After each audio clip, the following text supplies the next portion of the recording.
Seguinte, Bastiana, nós só temos uma pessoa, acho que Ruth, você deve, pelo que você falou, também deve ser adventista, né?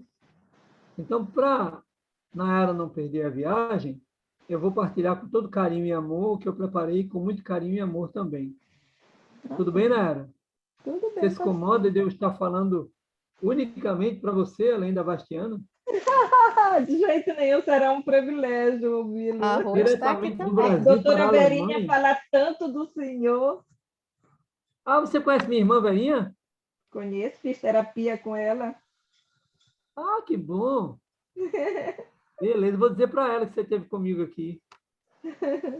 Bom, olha, vamos combinar o seguinte, Bastiana, eu vou partilhar aqui o que eu preparei e a gente, essa semana, faz um esforço maior para a gente ter na próxima semana um pouco mais de pessoas não adventistas, porque essencialmente é para esse grupo que a gente está preocupado, né, em dar a palavra, mas como há muitos adventistas que admiram também as profecias, eu acho que valeria a pena a gente abrir aqui um pouco do que a gente tem para que sejamos abençoados nessa sala.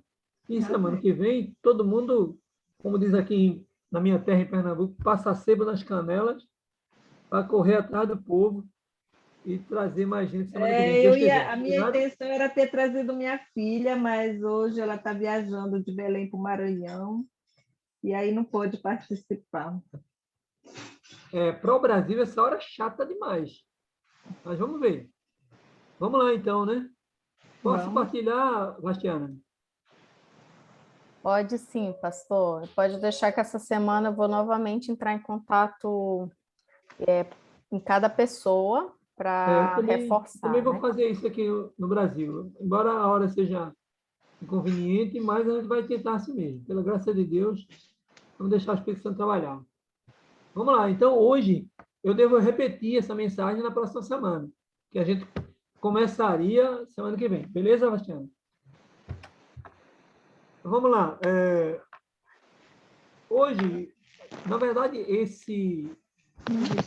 nesse evento, nós queremos partilhar uma série de estudos sobre profecias. Vamos começar com Daniel, e se for da vontade de Deus, a gente chega em Apocalipse. Mas vamos devagar com Daniel, porque são estudos muito profundos, que não dá para entrar em Apocalipse sem antes dar uma olhada em Daniel. Ai, pastor, Daniel já que estudei prepara o tanto caminho para entrar em Daniel, não Apocalipse. entrou muito não na minha mente. Pois é. Mas vamos lá. Tem muita coisa intrigante, viu? Você vai gostar. Porque também tem muitos adventistas que não estudam esse tema. Então, mesmo para os adventistas que têm interesse, acho que vai valer a pena. Então, vamos lá. A ideia hoje é estudarmos sobre a profecia da destruição de Jerusalém. É uma profecia dolorosa, mas que tem íntima relação com o nosso tempo hoje. Tá? Existe um texto em Romanos 9, verso 27, que diz o seguinte: é um texto reproduzindo, é um texto de Paulo reproduzindo Isaías. Isaías diz, e também nos lábios de Paulo, que o povo de Deus é como a areia do mar, mas somente o remanescente será salvo.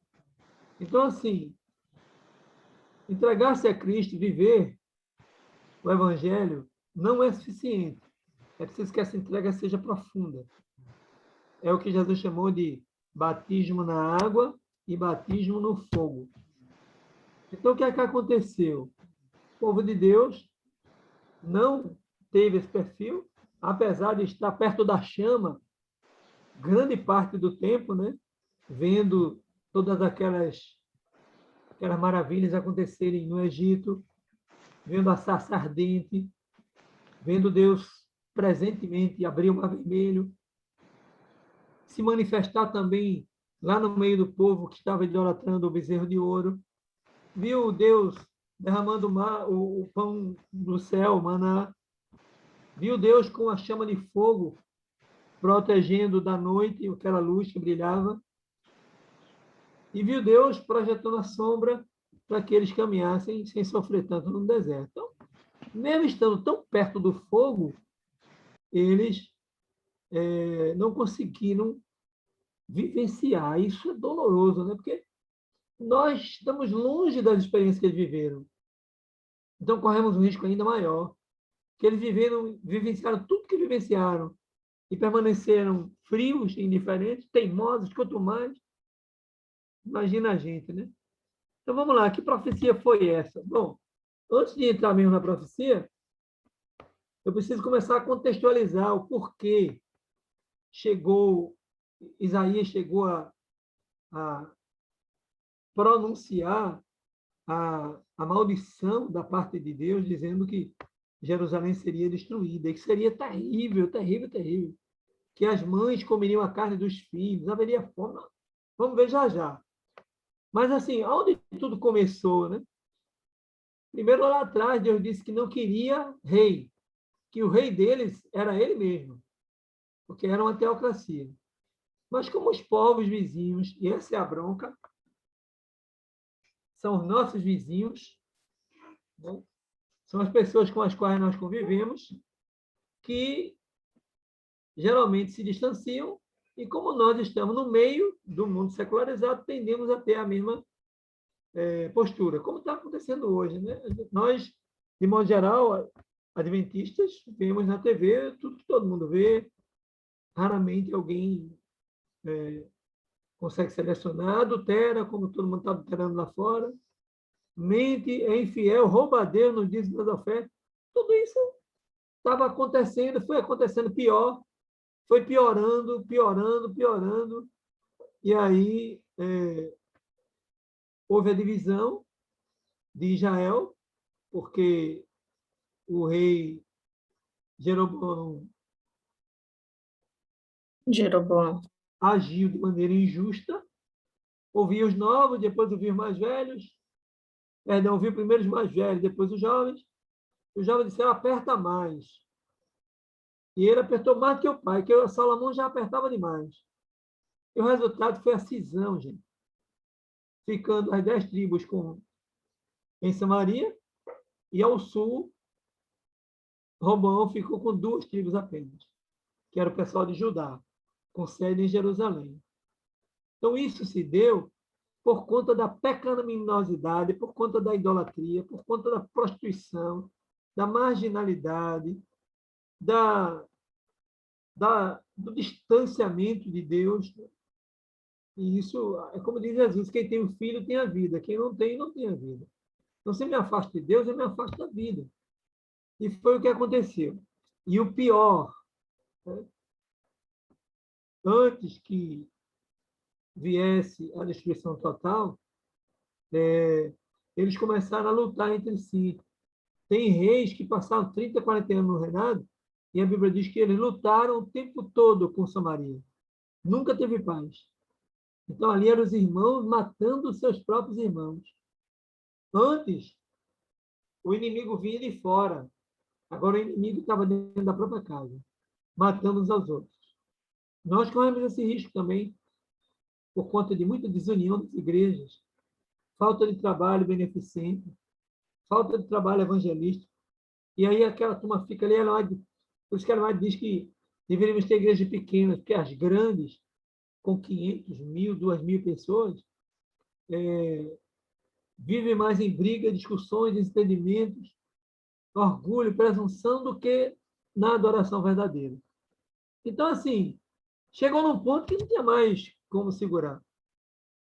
E aí vem os textos, né, que mostram isso. Isaías 3, verso 1.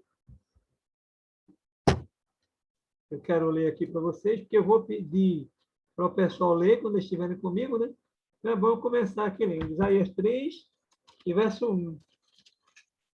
Olha só o que diz.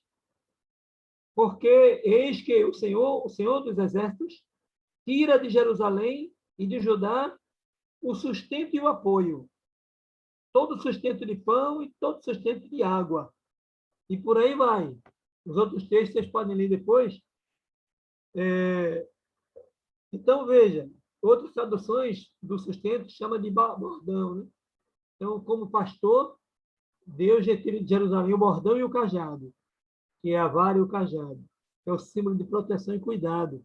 Não tem mais proteção e cuidado de Deus. Tira também o sustento de pão e de água. Porque mesmo que Zedequias tivesse feito um canal para a água passar, mesmo se o inimigo estivesse atacando, não teve jeito que os babilônios descobriram e tamparam essas vias. E a profecia aconteceu, tá? Sua língua e suas obras foram contra o Senhor. Provocaram os olhos da sua glória. Jerusalém, então, fica desolada. Nabucodonosor, chamado por Deus de meu servo, passa a julgar Jerusalém e a submetê-la por 70 anos, cumprindo a profecia, e eles passarem 70 anos no cativeiro. Então, assim, esse é um alerta muito tremendo para nós, que vai haver uma fome de escassez nos últimos dias, uma fome, uma escassez de pão. Vão querer que se fale da palavra, não vai ter mais palavra para ler, nem para escutar, porque estaremos num momento crítico.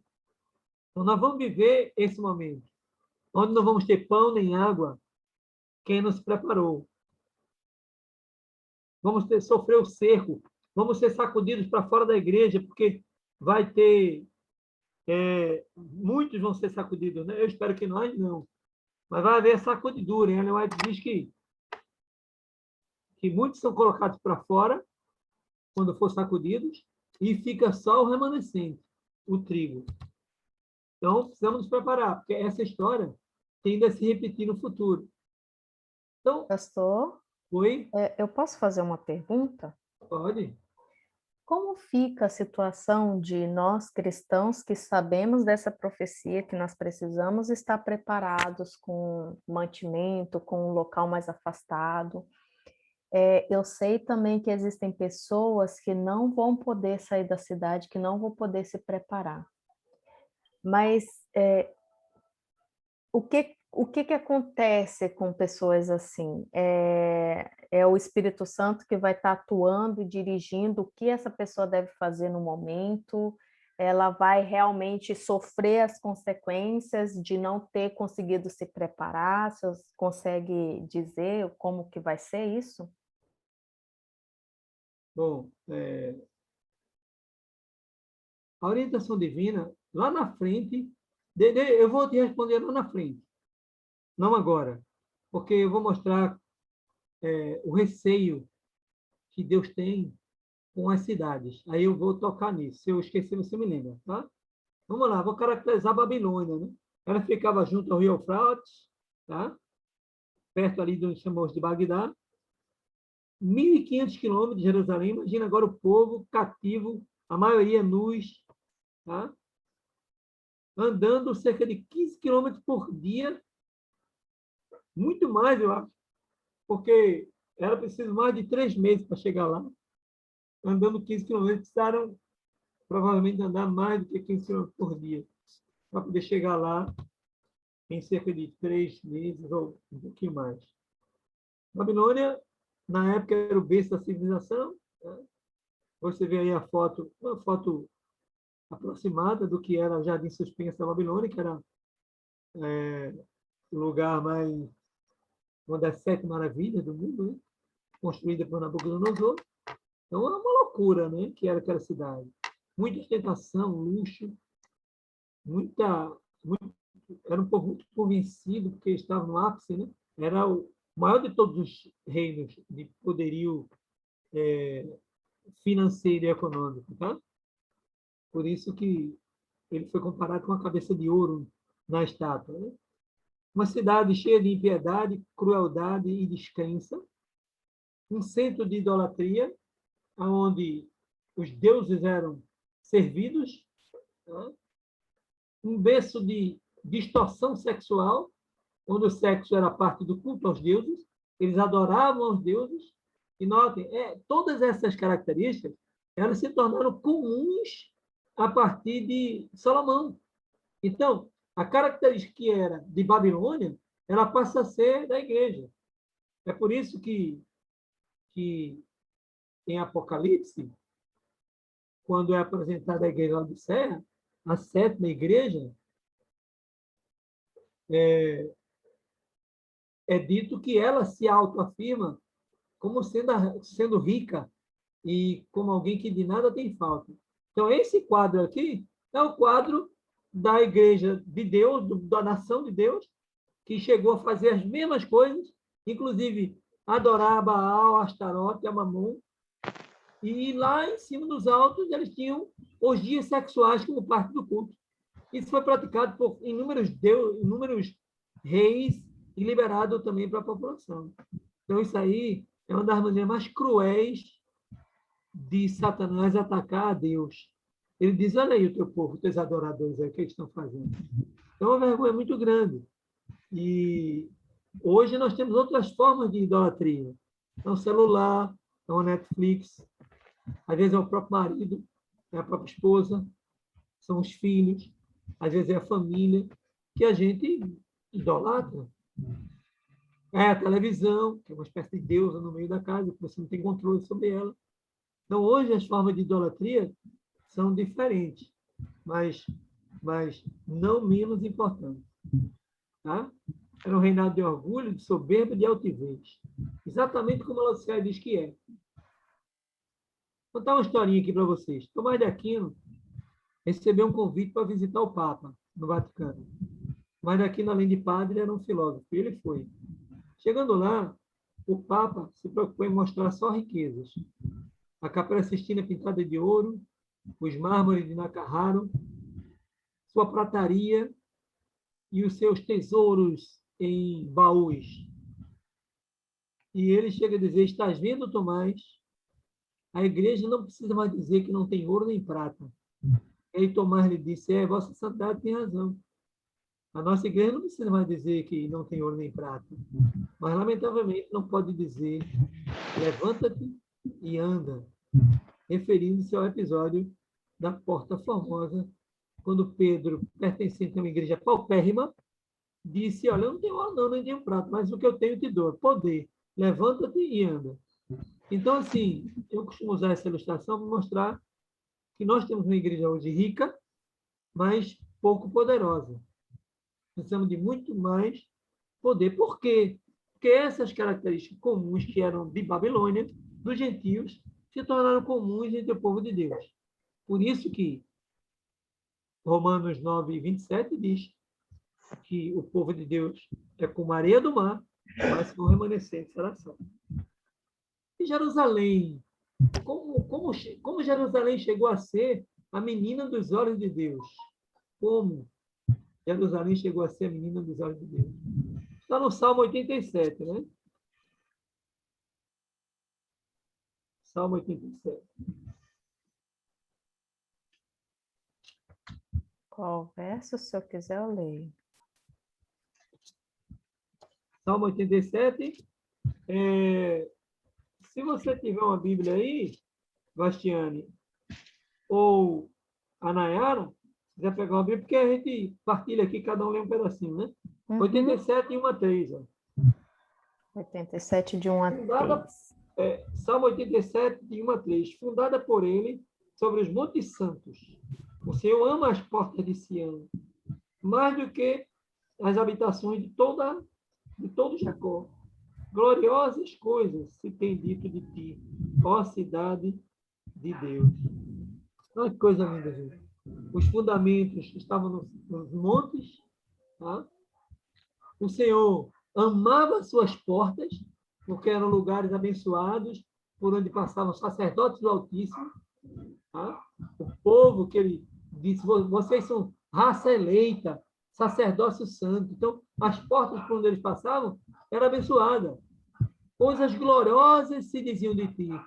Então, esses objetivos de Deus se cumprem em Jerusalém, na época em que Jerusalém, sob o domínio, sobre a liderança de Davi, também de Josias e alguns outros reis, experimentaram. Então, essa é a coisa linda que Deus tinha para Jerusalém.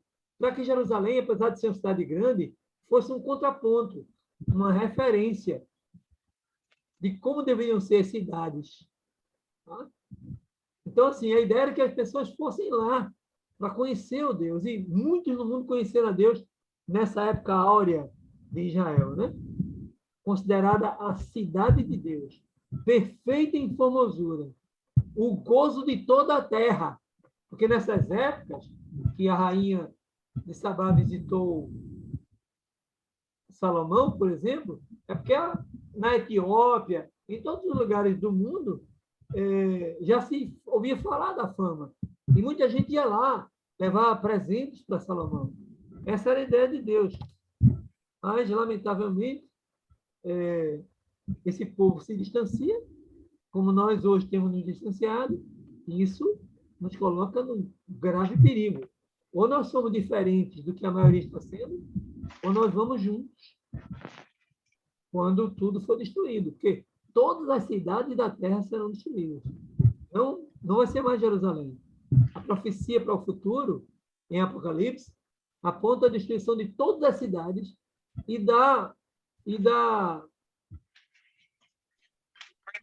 do posicionamento da cidade divina, ok?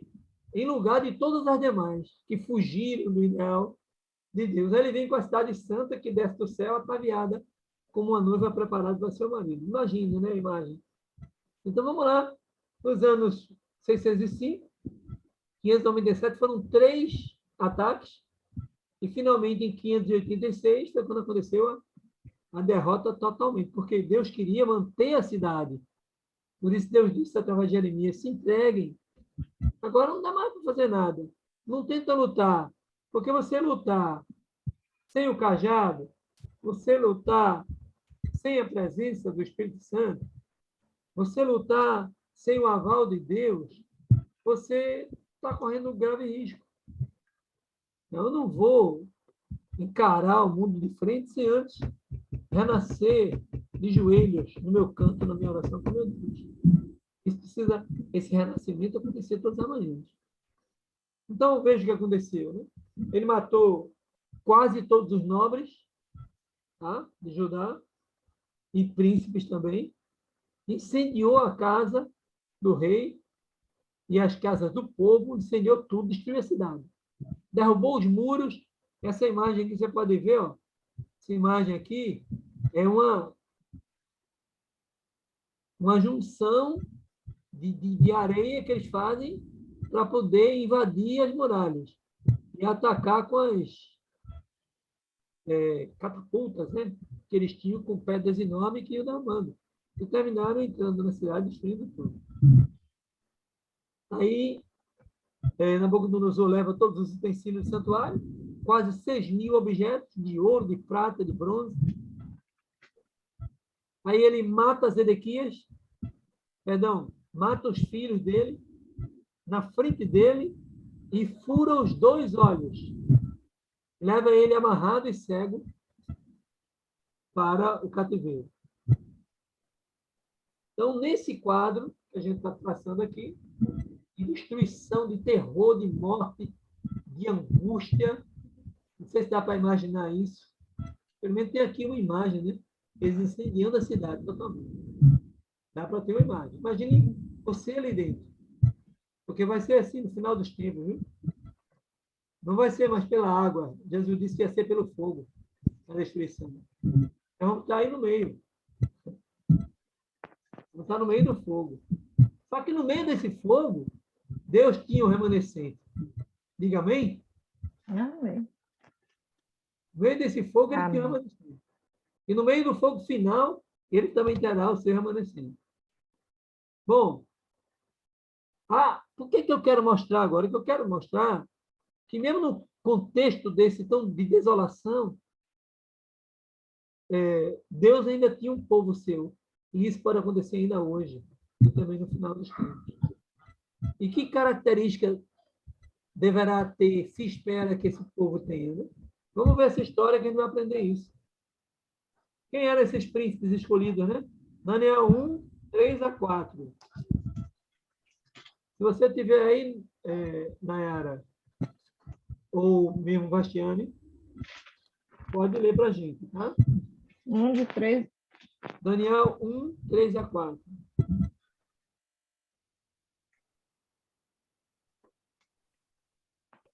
Posso ler aqui. Pode ler. Pode ler que eu Tá. E disse o rei às penais, chefes dos eunucos, que trouxesse alguns dos filhos de Israel e da linhagem real e dos príncipes, jovens em que não houvesse defeito algum, de boa aparência e instruído em toda a sabedoria e doutos em ciência e entendidos no conhecimento e que tivessem habilidades para assistirem no palácio do rei e que lhes ensinasse as letras e as línguas dos caldeus. Isso, suficiente, né? Então, eles eram filhos de Israel, da linha real, outros eram nobres, tá? Eram homens perfeitos, de aparência e de sabedoria, né? E de conhecimento das ciências, ok? E agrada, a Bíblia diz que o filho que ouve os ensinos de sua mãe e que tem prazer em buscar sabedoria é a alegria dos pais. Então, esses meninos eram a alegria dos seus pais. Há algumas teorias, né, para que eles foram escolhidos.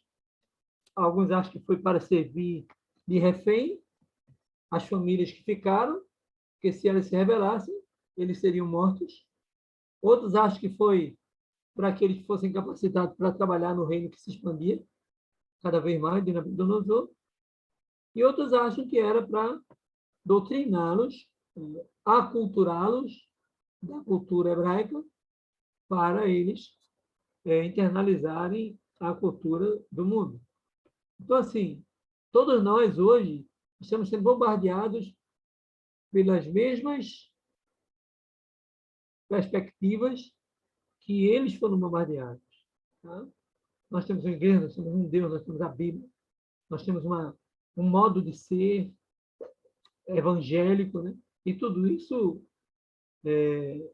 parece estar na contramão do que tem prevalecido. Então, nós temos que ter muita resistência. Por isso que Paulo chegou a dizer que os bereanos eram mais sábios do que os tessalonicenses. Eles estudavam mais, eles sabiam mais, eles eram mais consagrados. Eu quero mostrar esse quadro agora que dá uma ideia de como que as coisas andaram ali, né? Muito preocupante. Com relação aos nomes, vejam que tudo foi mudado. Eles tinham nomes hebreus, tá? Daniel significava meu juiz, Ananias, Deus é piedoso, Misael, semelhante a Deus, e Azarias, Deus ajuda.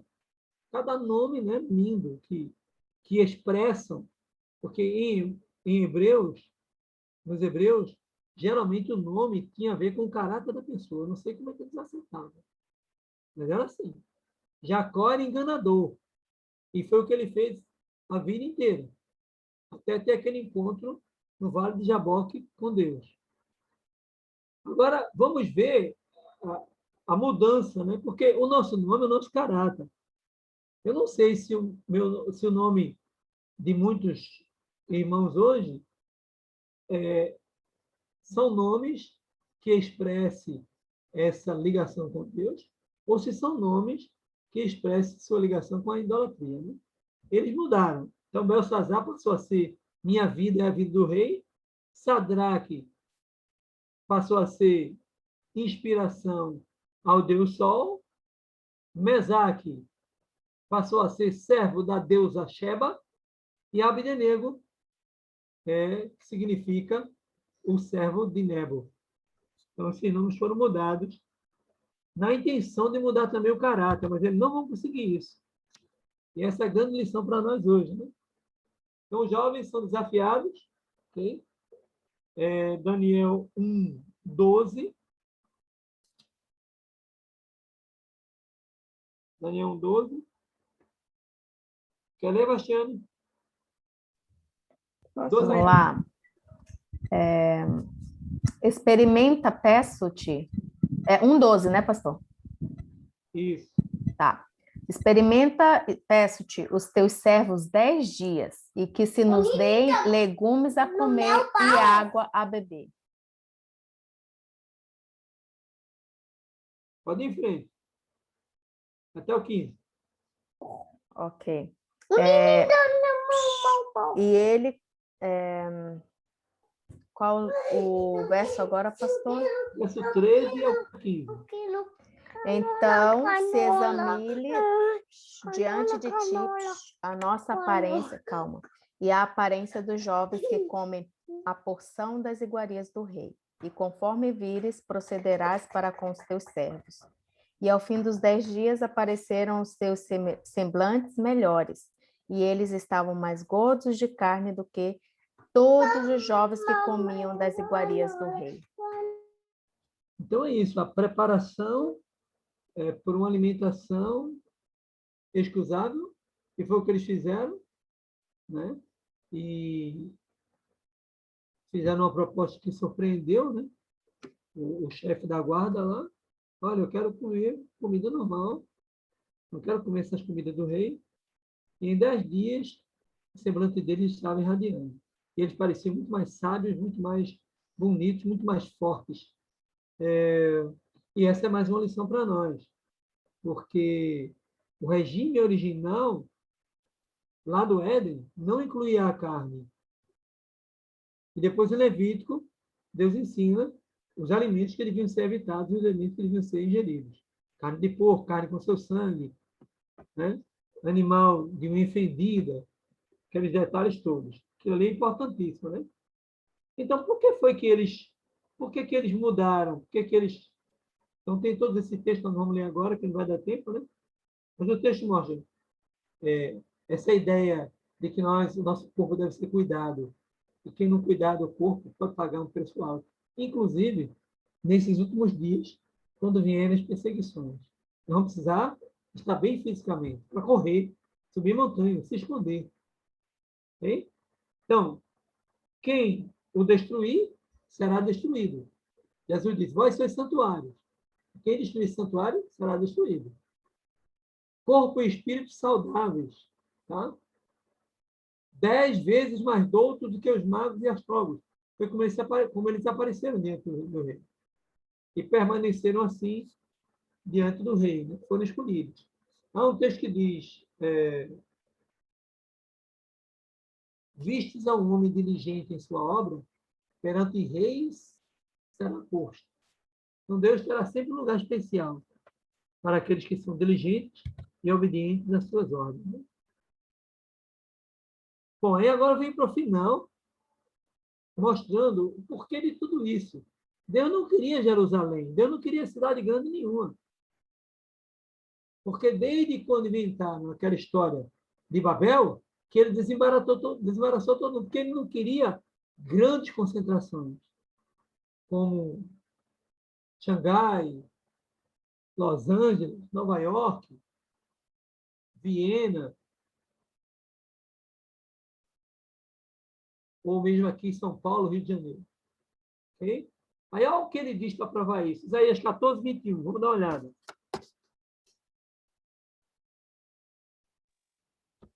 Posso ler? Pode ler. 14, 21. Preparai a matança para os filhos, por causa da maldade de seus pais, para que não se levantem e possuam a terra e enchem o mundo de cidades. Okay? Então, esse texto mostra claramente a maldição por conta disso e o desejo claro de Deus e a orientação divina de que deveríamos evitar levantar as cidades. E se elas estão em algum lugar, devíamos evitar de viver nelas. Chegar já lá na pergunta de Bastiano. Não era o seu desejo que o mundo se enchesse de cidades. É o que você acabou de ler. Jerusalém, a cidade fiel, se fez prostituta. Então, Deus não conseguiu isso nem com Jerusalém. Daí a razão dele não querer que se levantassem cidades. Deveria ser Jerusalém, já que ele abriu uma exceção, um contraponto, uma referência de pureza, de santidade, de glória e de adoração, de verdadeiros adoradores. Mas, infelizmente, não foi. Aí vem aqui a última pergunta, né, que eu faço. Quem dentre nós habitará com o fogo consumidor? com as labaredas eternas. A Isaías 33 responde, né? Os fiéis em meio à idolatria. E esses textos que estão aqui mostram os nomes que Deus dá a esse povo separado. Seu remanescente, seu eleito, o resto seu, o seu topo, a sua semente. Então, Deus, mesmo em meio às maiores crises que houveram, ele sempre teve um remanescente. E aí onde entra a questão que a Bastiana me perguntou. O desejo de Deus era que nenhum de nós morasse na cidade. Eu moro aqui em Cachoeira, uma cidade pequena, 40 mil habitantes. Se eu tiver que sair daqui um dia, eu vou para uma cidade pequena também. Porque essa cidade que eu estou é vizinha da faculdade, onde eu sempre trabalhei. E aí a gente comprou essa casa, ela é um condomínio anexo à faculdade. É um lugar tranquilo, seguro, gostoso, ar puro e tal. E eu, de vez em quando, saio para algum lugar para fazer evangelismo, para fazer algum trabalho. Então, essa era a ideia de Deus. Como Jesus, que não morava em Jerusalém, mas morava em cidades próximas. Ele ia lá para fazer o trabalho de resgate das pessoas, né? De amor, de evangelismo às pessoas. Então, é hoje isso. Então, o desejo de Deus nesses dias presentes é que nós também nos preparemos para isso. Viver. Aí você pode pensar, mas e o pobre? O pobre viveria melhor num lugar pequeno do que numa grande cidade, onde ele está perdido, ninguém me enxerga. Então, o conselho sábio é que deveríamos viver na cidade. Bom, mas alguns vão ficar na cidade, tudo bem. Aí o Espírito Santo vai tomar conta da vida deles, se eles estiverem ligados com Deus, tiverem, né, o mínimo de afinidade com Deus, eles receberão. Porque a Bíblia é clara quando diz: eu amo os que me amam, e quem me busca pela madrugada me acha. Então, assim, ele é bonzinho, bonzinho, bonzinho, enquanto a porta da graça não fecha. Quando acabar tudo que vier o juízo, aí vai ser a dureza. Então, por isso que a gente precisa ter mais cuidado com esse aspecto e se preparar. Eu me preparei. Eu vim morar aqui, nessa cidade pequena, 40 mil habitantes. E aqui é muito melhor de se viver do que qualquer outra cidade maior. Quando eu preciso de alguma coisa mais difícil, eu pego o carro, 30 quilômetros, 40, 50, 100, tem várias cidades. Mas o lugar de morar, de educar os filhos, é... Eu tenho aqui o meu concunhado, que é, na verdade, ele é casado com a minha sobrinha. Ele é um médico e ela é uma advogada. Eles saíram de Recife, uma grande cidade, deixaram tudo lá, alugaram o apartamento deles e foram morar numa cidadezinha onde fica o IAPE, aqui em Pernambuco. Estão morando lá felizes, num lugar tranquilo, aconchegante. Os meninos estão estudando lá no internato juntinho deles, né? No externato, mas a casa é vizinha, o colégio. Eles estão muito bem, muito felizes. Né? Com dinheiro ou sem dinheiro, se está vivendo na cidade, pode-se viver. Está vivendo na cidade grande, pode-se viver na cidade menor. Então, é por aí, é questão de se planejar. Aí, ali, uma pessoa pobre pode juntar um picolézinho para vender, pode fazer coisas que aqui vai ser muito mais difícil numa cidade grande. Né? Então, é isso. A última pergunta que eu faço é essa: mesmo estando em um mundo tão caótico, cheio de cidades prostituídas e tomadas pelo inimigo de nossas almas, você acredita que pode ser um diferencial pelo seu modo consagrado de ser e de viver? Okay? Ou não tem jeito para a gente? Porque a gente está no meio, somos produtos do meio, vamos ser levados com a maré.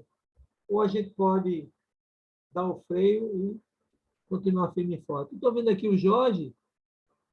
E aí, Jorge, tudo bem? Tudo bem, pastor. Muito obrigado. Eu estou gostando. Muito legal. Tu és de onde, Jorge? Estás aonde? Eu estou na Alemanha. Meus pais são portugueses. Eu nasci aqui na Alemanha e a minha esposa é brasileira, é de Manaus. E, assim, como a Bastiana, também é de Manaus. Né, Bastiana? Bastiana tem esse olhinho rasgado de Índia mesmo. Eu bem que estava desconfiado. Pois é. Então é isso, Jorge. Como você chegou no meio do caminho, só relembrando, hoje nós avaliamos e A abordamos Miriam a questão também. da destruição de Jerusalém e do tipo de povo que era de Deus e que se prostituiu em meio aos encantos de Babilônia e de outros povos em redor, e que hoje nós corremos o mesmo risco de, se não cuidarmos, se não buscarmos o renascimento do fogo, do Espírito, cada manhã, é muito provável que nós caiamos também na mesma desgraça. E nós vimos como foi doloroso a invasão da cidade. Nabucodonosor destruiu tudo que estava na frente dele, matou todos os príncipes, matou os filhos do rei, incendiou o santuário. Eu não sei se vocês já assistiram um vídeo que é a primeira vez que eu assisti, eu chorei muito. Né? Um vídeo que mostra Nabucodonosor entrando e tocando fogo em tudo. Né? E o hino diz mais ou menos isso assim: chora Israel, Babilônia não é teu lugar, clama ao teu Deus, ele te ouvirá, do inimigo te libertará. Então é muito tocante essa mensagem de vídeo e que expressa a mensagem que hoje nós partilhamos com vocês. Quem sabe na semana que vem a gente tem um número maior de pessoas que ainda não se converteram para a gente poder recomeçar com esse mesmo material e pegar a reta em frente. Amém? Amém. De qualquer maneira, foi muito bom estar com vocês. Podemos orar? Podemos, pastor, obrigada. A gente encerra com a música, ou a gente encerra agora, né? E a gente deixa a música para a semana que vem, então, né? Pode ser. O pastor já cantou. Eu já cantei. Boa, boa, Jorge. Vamos orar. Obrigado, meu Deus. Muito obrigado por esse momento. Nós queríamos que tivesse mais gente. Nós estaremos jejuando essa semana com o propósito de ver mais pessoas nessa sala. Que a tua mão trabalhe por nós, que o teu Santo Espírito toque os corações para que tenhamos um grupo considerável de pessoas que ainda não conhecem a tua verdade, para que nós possamos auxiliá-los, ensiná-los, como diz a tua Bíblia, como diz a tua palavra, e levá-los ao batismo. Perdoa, por favor, nosso pecado, nós que somos antigos na igreja, para que possamos viver segundo o teu coração. Abençoa a vida da Nayara, do Jorge, da Bastiana, seu esposo, nossos familiares, que em cada recanto da nossa casa tenha influência do teu Espírito. Nós te imploramos, inspirados no Espírito Santo e no nome de Jesus. Amém. Amém. Amém. Queridos, muito obrigada, que Deus abençoe. O link que vocês têm, eu vou mandar de novo no grupo, vai ser recorrente a reunião, tá? E vocês podem convidar outras pessoas. Obrigada pela presença de todos, viu, Miriam, também, que tá aí. Obrigada a vocês, desculpa porque estava tomando banho. A próxima vez serei mais pontual. Não se preocupe. Miriam, você está na Alemanha também? Não, estou a Venécia, Itália. Poxa, Que coisa mais linda essa Alemanha, cidade. Eu estive aí. Áustria, Itália, Brasil, está aqui tudo. Já estive aí em Veneza, fiquei encantado com a cidade. Estive também em Viena, aí perto de Bastiani, estive em Salzburgo também, lindos lugares. E também estive na Alemanha. Muito São lindo, lugares fiquei encantado. maravilhosos, verdade.